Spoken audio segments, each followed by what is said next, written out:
c'est vrai que c'est important pour nous de vous accueillir à Longo.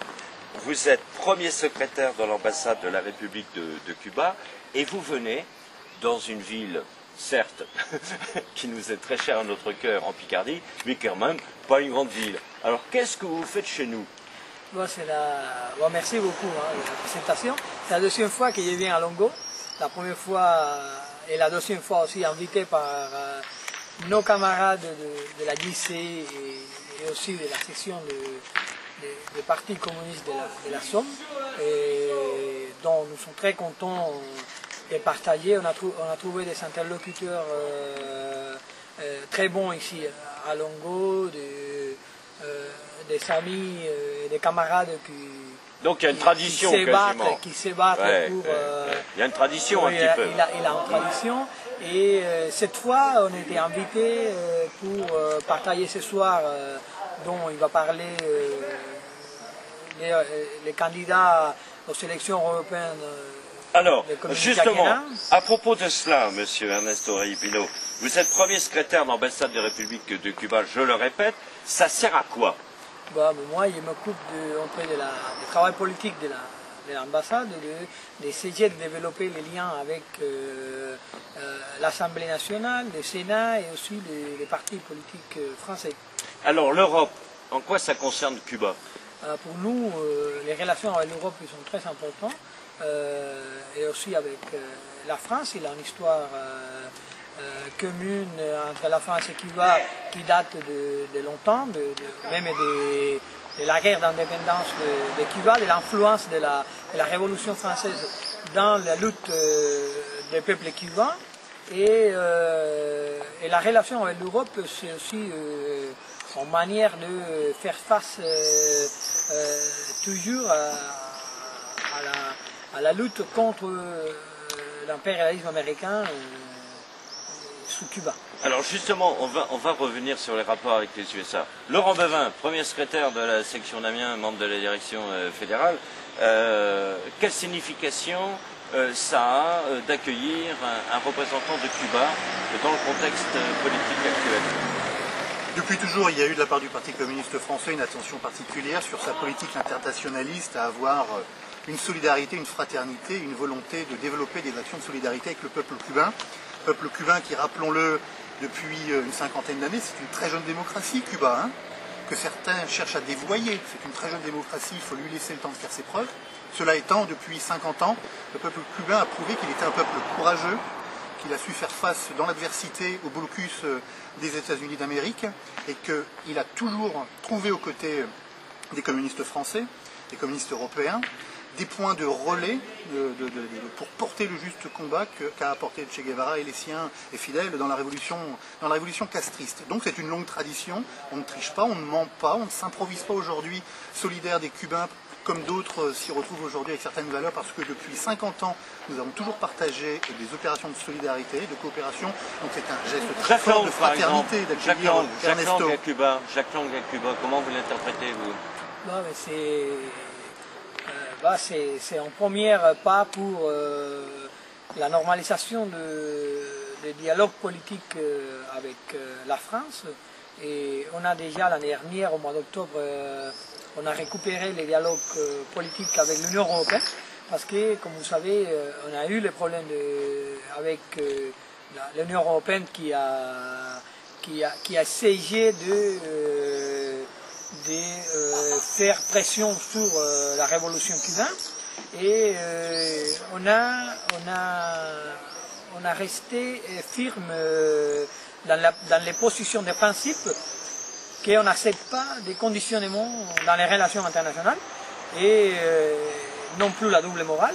Et ce qu'on veut, c'est des relations normales avec soit l'Europe, soit les États-Unis. Car là, il est allé. Alors justement, par exemple, Raúl Castro, quel est son apport dans la continuité, mais aussi dans le renouveau après Fidel? Raúl Castro, c'est la continuité. C'est pas parce qu'il est le frère de Fidel, mais Raúl Castro, il a fait la guerre pour la libération de Cuba, la dernière guerre de libération de Cuba contre la dictature de Batista, et il a fait après la révolution tous les 50 ans précédents, que Fidel a été le président, il est l'image de la continuité de ce qui est Cuba. C'est pas que Fidel, c'est le peuple cubain. Et lui, il est l'incarnation de la continuité des Et vous avez quel âge? Vous avez quel âge? Moi, j'ai 40 ans. 40 ans. Et donc, vous vous inscrivez justement dans une continuité, parce que vous êtes la jeunesse par rapport à cette Moi, je suis la génération qui est née après la Révolution et qui a fait toute cette histoire de 40 ans, 50 ans d'après la Révolution, la lutte pour développer les pays, pour sortir de tous la discrimination, les problèmes économiques, l'exploitation et tout qu'on a vécu avant la Révolution, et pour développer un pays digne et un pays indépendant, un pays qui a son propre voix n'importe où dans l'arène internationale, et un pays qui a malgré tout, malgré les blocus, malgré les pressions, qui a maintenu une ligne indépendante pendant 50 ans. Justement, alors en plus, au niveau international, il se trouve que j'ai des activités qui font que je m'intéresse beaucoup à ce qui se passe au niveau humanitaire et médical. Il y a eu un article qui est paru dans Le Monde diplomatique il y a à peu près 2 ans, et qui montrait que Cuba était la championne de l'aide humanitaire médicale de très haut niveau. Pas seulement l'aide médicale, Cuba, on peut dire, je crois que c'est trop prétentieux de dire les champions de la coopération médicale, mais nous on est les champions de la coopération désintéressée, et nous, Cuba, c'est un peuple qui connaît la solidarité, parce qu'il a beaucoup reçu de solidarité, mais c'est un pays qui donne beaucoup de solidarité. On dit, on ne donne pas ce qu'on a de plus, on partage ce qu'on a à Cuba. On a aujourd'hui des médecins partout, pas seulement dans l'Amérique latine, mais dans l'Afrique. On a commencé par l'Afrique, dans le monde entier. Absolument. Ce sont des médecins qui vont dans les lieux où, même les médecins de ces pays-là où ils sont, ils ne vont pas y aller, et qui le font de manière complètement solidaire et désintéressé. Et je ne vous posais pas cette question de manière flagrante parce que je suis médecin et je suis fier de voir dans le monde diplomatique reconnaître que Cuba est reconnu par les intellectuels et les médecins comme étant une contribution humanitaire de très haut niveau, et ça je tenais à vous le dire. Dernière question, les USA. We can? I hope.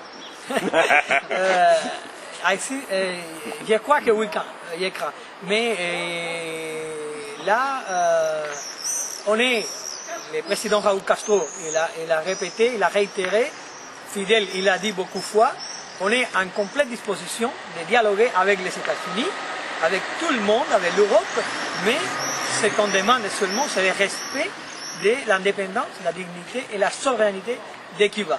Dans ces bases, on est complètement en disposition de s'asseoir dans la même table et de discuter ouvertement, sans problème, sans tabou et sans sujet qu'on ne peut pas discuter. On est prêt à discuter sur tous les sujets, mais dans des conditions d'égalité.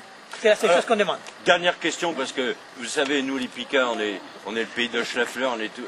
les cigares, qu'est-ce qui est mieux? Saint-Domingue ou Cuba? Ah non, Cuba. C'est les cigares de Cuba, c'est les meilleurs du monde. Moi, je ne fume pas, mais je dois reconnaître que c'est les meilleurs. On souhaite vous recevoir encore dans cette bonne humeur, dans cet esprit de coopération, faire avancer justement cette amitié franco-cubaine. Merci et puis bonne soirée.